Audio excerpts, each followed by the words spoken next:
Hello guys, in this video we're talking about free time activities. Let's look at the vocabulary first. Playing basketball, doing crafts, drawing, playing the guitar,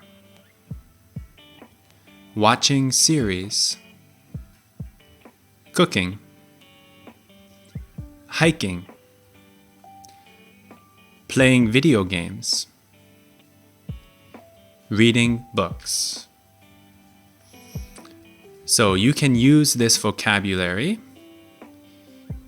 combining it with these sentences down here to talk about likes and dislikes. Let's practice that. I enjoy playing basketball. I'm really into cooking. That means the same thing as I like. I'm really into cooking. My favorite thing is doing crafts. I find hiking really fun. I find playing video games really relaxing. I don't like drawing. I love playing the guitar. And I hate playing video games. So, now maybe you can try to answer the questions. Number 1, what are you really into? Choose one of these sentence structures right here. And number 2, what do you find relaxing?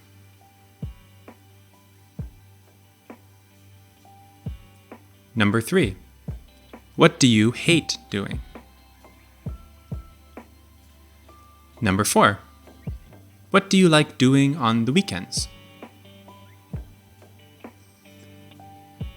Number 5, what else do you like doing in your free time? And if you're a little bit more advanced, you can answer why. So that's how you talk about your likes and dislikes for free time activities. It's also important to know the locations. Example, where do you play basketball? Well, I play basketball on a basketball court. There's another option too, gym. I play basketball at the gym. The next one, art studio. Which free time activity is associated with art studio? That would be drawing. So, where do you draw? Where do you draw? I draw at the art studio. Okay, next one. What do you do in your bedroom? Probably reading books, right? Or watching series.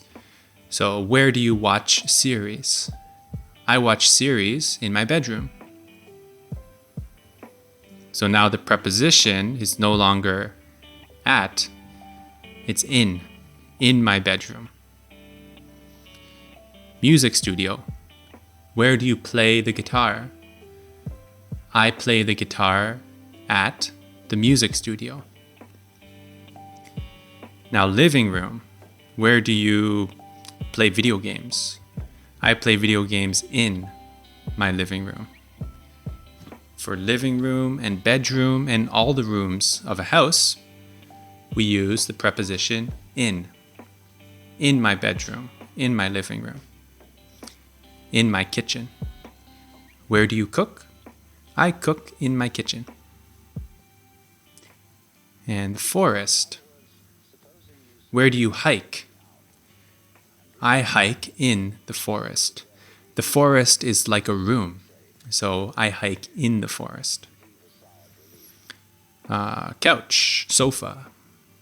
I think in the United States they say sofa, but in Canada we say couch. So what do you do on the couch? And we use the preposition on. So you can say, I read books on the couch. And then Library. I also read books in the library. And cafe. What do you do at a cafe? I drink coffee at a cafe. So we're going to move on to the next page where we have an example dialogue. I'll just read this for you now. We have some free time together after class. Maybe we can do an activity together. Okay, sounds good. What are you really into? I'm really into doing crafts and drawing.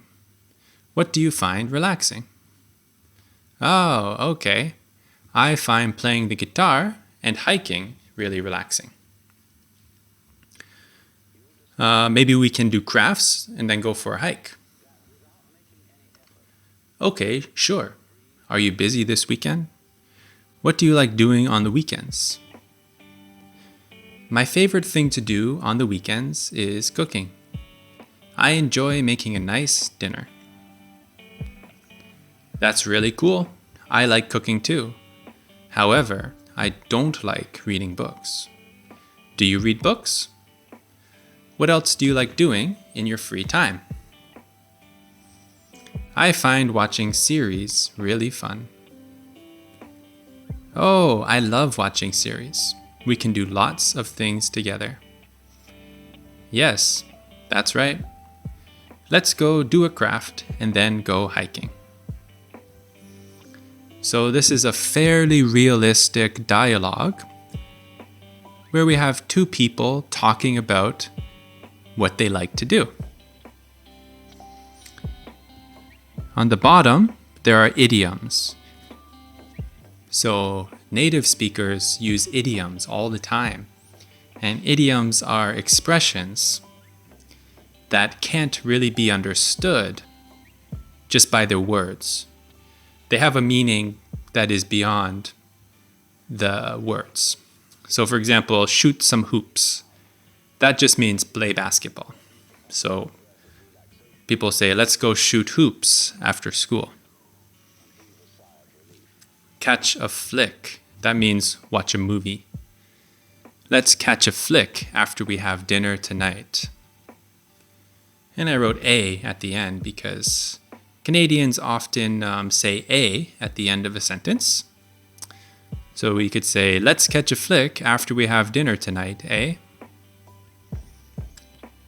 Keep it low key. That means just stay home and relax. I can't catch a flick with you tonight because I want to keep it low key and order takeout.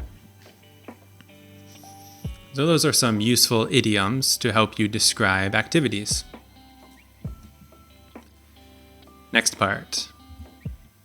It's fill in the blanks. So, number 1, I really enjoy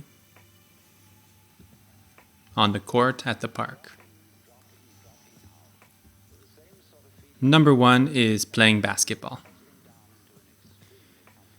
Number 2, we find it relaxing to together in the kitchen. Number 2 is cook, to cook. Number 3, I go to guitar lessons at the local. Number 3 is music studio. I go to guitar lessons at the local music studio. Number 4, she likes at the art studio. Number 4 could be drawing or doing crafts. Number 5, we both like in the forest. This one is hiking. We both like hiking in the forest. Number 6, I enjoy playing video games on the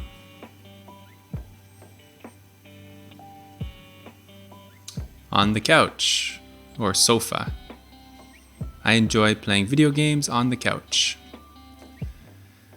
Number 7, After class, we will drink coffee at the... Where do you drink coffee? At the cafe. And number 8, we were watching series in her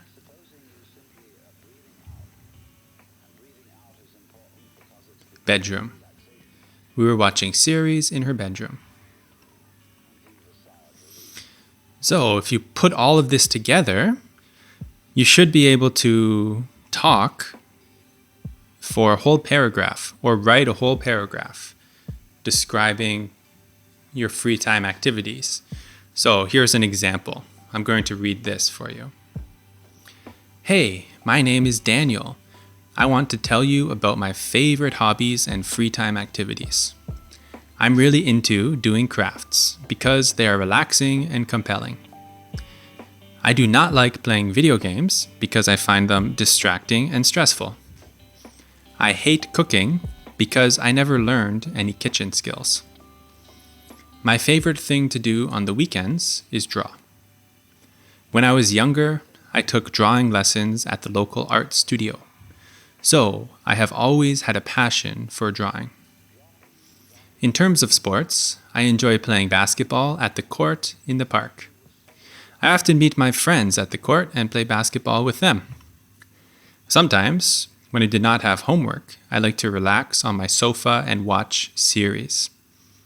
I enjoy fantasy series as well as sci-fi series because they are both fascinating and imaginative. When I hang out with my friends, we usually go hiking in the forest together. Nature is relaxing and meditative. That's all. Goodbye. So now you should be able to talk about your free time activities without simply answering with one sentence. You should be able to say at least half a paragraph. All right, so if you want to practice, please write your free time activities in the comments of this video. And yeah, thank you for watching. So that's all. Goodbye.